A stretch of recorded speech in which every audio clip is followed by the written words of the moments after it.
I first saw this car, I was just an LA newbie trying to find my path. It was 1989 and I was working at A&M Records, and this car belonged to A&M's iconic head of A&R, David Anderle. I really could not believe I was going to get to work with David.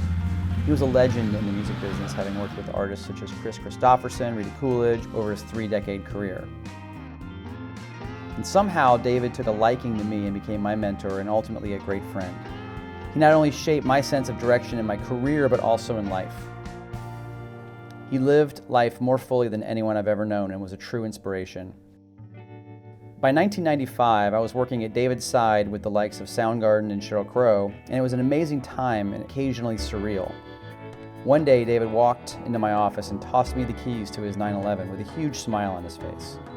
He laughed at my dumbfounded look and told me that I reminded him of himself as a young man and that it was my time as the caretaker of this Porsche. It was an amazing moment I'll never forget.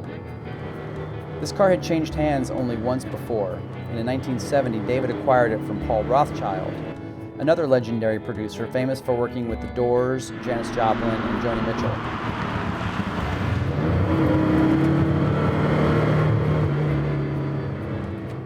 Paul bought this car just a month before The Doors began production on their Soft Parade album.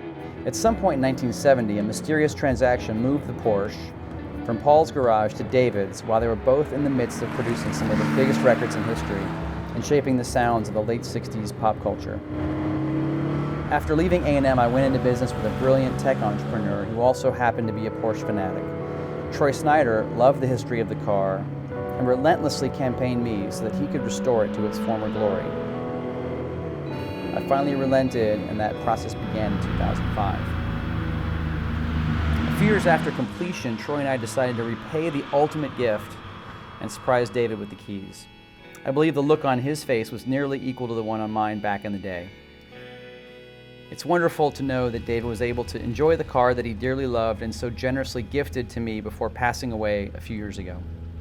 Paul bought this car during the peak of his success. David drove it through 25 incredible years and has been part of my family's life for the past 20. And now our journey together is complete. It's time for someone new to inherit its magic powers.